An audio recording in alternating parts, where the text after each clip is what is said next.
Guys, magandang umaga sa inyong lahat. Ngayon, andito na naman ako sa isang lugar na kung saan ay may mga kwentong katatakutan, may mga kwentong kababalaghan, at higit sa lahat, may mga kwentong yung tinatawag na urban legend. So, dito po yan sa Alaska. At makikita nyo, dahil magsisimula pa ng summer, ayan, ito ano pang ano dito, puno, wala pang dahon, pero itong mga pine tree o evergreen ay mayroon ng mga dahon. Pero yung mga birch tree at ibang mga kahoy ay wala pa. So guys, pasukin natin ito. Okay. So yan nga guys, may mga nakakasalubong din akong tao. Pero pa isa-isa. At medyo matatanda na. Pero nag-exercise din sila dito guys.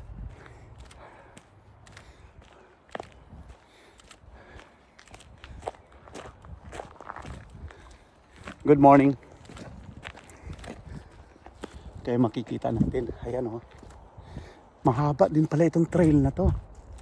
Ito kasi guys, na lugar na ito ay actually ito sa loob ng ng city, pero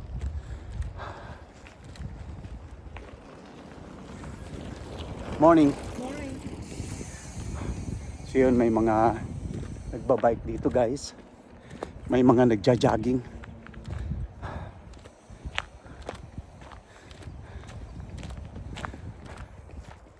At makikita nyo guys, oh, ayun, may mga tao. Kasi umaga ngayon. Pero pag hapon na, wala na itong tao masyado. Siguro pag summer marami. Pero pag ganitong mga oras ay maraming tao na nag-exercise dito. Pero alam nyo guys, itong lugar na to ay may mga kwentong kababalaghan. Dahil itong lugar na ito, lalo na sa Alaska, Anchorage, ay mataas din yung antas ng krimen. So, ganyan talaga dito guys. At habang pumapasok ako sa pinakamalalim na bahagi ng gubat na ito, ay iba na yung mga pakiramdam natin. Oy, ang ganda dito guys, oh. Mayroon ditong lake. May isang lake dito na ang ganda. Okay guys, tingnan nyo. Yan guys, oh. Ito yung lake. Tingnan nyo naman ang ganda. Wow. Kitang kita pa yung bundok na may mga snow pa. Ayun, oh. Wow. Ganda ng lake na ito. Galing guys. Ang galing. Yan guys, oh, ang ganda no. Ganda ng lake. Hindi mo talaga maisip na sa ganitong mga lugar ay may ganito gaganda. Kaya lang minsan kasi may katatakutan din. Ganda guys. Tapos yung palibot ko, oh. Ang ganda, oh. Kaya lang ako lang mag-isa dito. Kasi yung iba nag-ano sila nagja-jogging. Pero ang ganda guys, oh. Wow. Ganda ng lake na ito. Sayang di ko nadala yung bike ko. Kung dinala ko sana. Okay guys.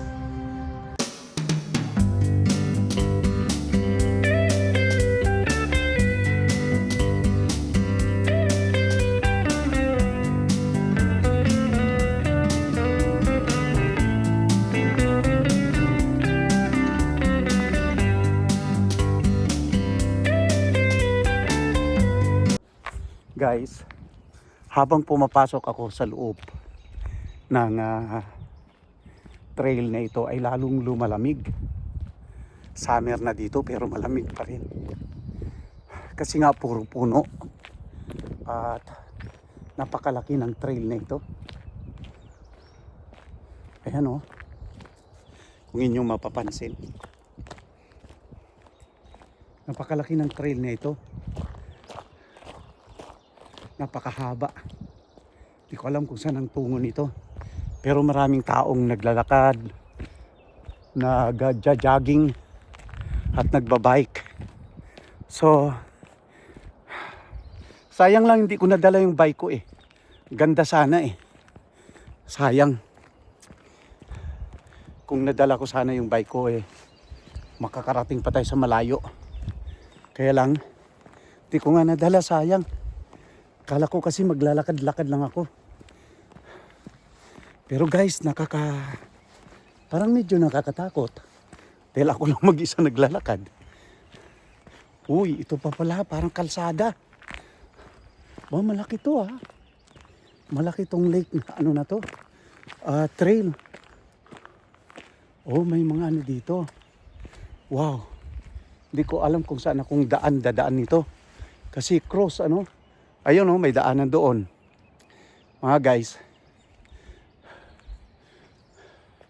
And then dito. May ano rin, may daanan. Kailang may paalala dito.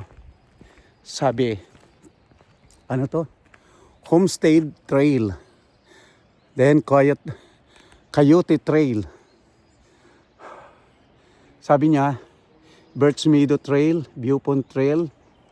Ayan oh, guys. Yan. Yan. May mga nakalagay na pangalan ng mga trail. Kaya lang hindi ko alam kung saan ako papasok. Kasi dito eh, unauthorized motor vehicles. Hindi talaga pwede dito pumasok yung mga umaandar katulad ng mga motor o ano. Kundi ito ay para lang sa mga bike, nagja-jogging, nag-exercise at sa mga sumasakay sa kabayo. Ayun oh. May sign dito na pwede ka ditong mag-ano ng kabayo. Ayan. Kaya lang guys, nakita nyo, binaril oh. May ano ng bala. Kasi nga dito guys, sabi ko sa inyo, ang lahat halos ng tao dito sa Anchorage o sa Alaska ay may baril. Kasi nga, for ano yon, for yung tinatawag natin na what you call that?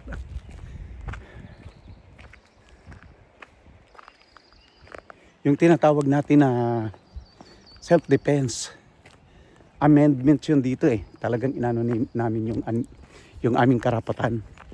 Kaya ganun guys. Pero hindi ko alam kung anong lugar ang papasukin ko. Kung ito itong ano na to, daan na yan o itong daan na yan. So yan guys. Okay. Sandali lang. Tingnan nyo guys. May ano dito. May tulay. Ayan o. Tsaka may river. Ayan. Ganda ng lugar nito. Yan. And then, dito nakalagay yung mga lugar na pupuntahan. Ito. Yan. Yan guys. Pero alam nyo guys, nakakatakot din. Kasi ayan o, nakikita nyo yan o. Sa likod ko. Ayan o. Bear aware. In bear country. Make noise so you don't surprise a bear. Body up your sleeper and go. So yan ang yung mga dapat gawin para hindi ka ma-surprise ng bear, nung bear dito, no? So yan guys. Makita mo talagang daming ano. So guys, medyo nakakatakot to dahil ayun na nga, may warning na, no? May warning. So siguro medyo babalik na muna ako. Layo na narating ko. Tsaka ako lang halos mag-isa dito guys. Wala pa akong dalang baril. Kaya hindi ko muna ano. Balik na muna ako guys. Pero ang ganda ng lugar guys. Oh no? Oh? Wow. Magpipicture nga muna ako dito guys.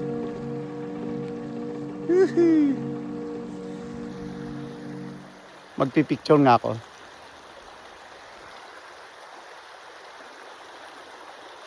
Alam nyo guys, itong lugar nito ang ganda. Pero may papakita ko sa inyo guys ha. Wait. So guys, nakita nyo yung warning na yung kanina. Yung sa bear.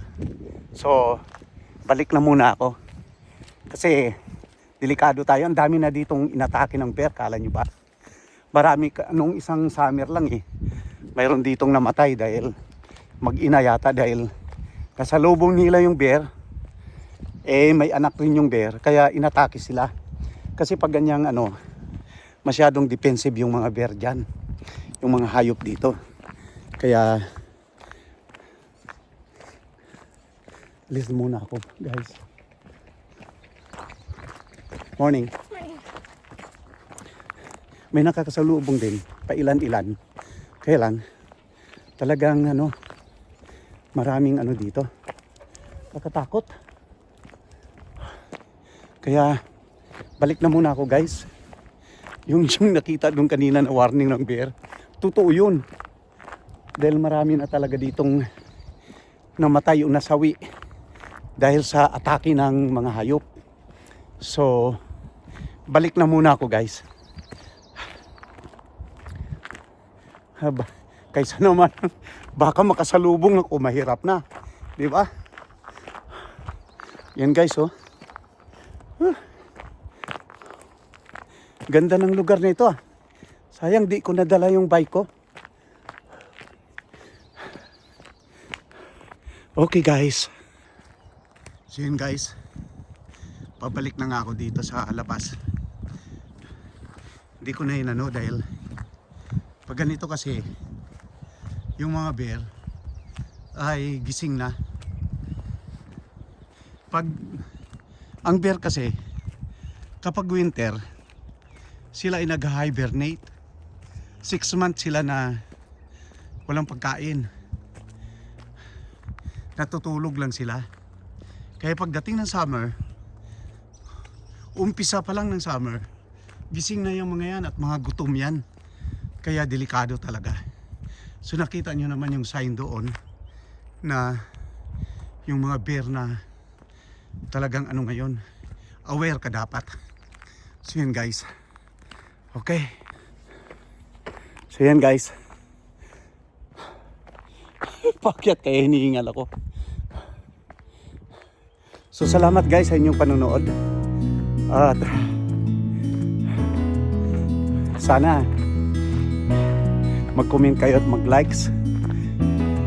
Masaya na tayo dyan. At mag-subscribe na rin. Masaya na tayo kahit isang subscription lang dyan. Okay guys. Nandito na ako sa labas. Ay sa wakas. Nakarating na ako sa labas. Guys, thank you guys. At itutuloy ko na yung aking morning walk.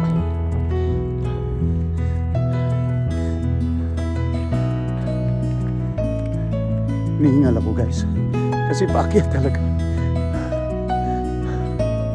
Okay guys. Thank you sa panonood. Okay.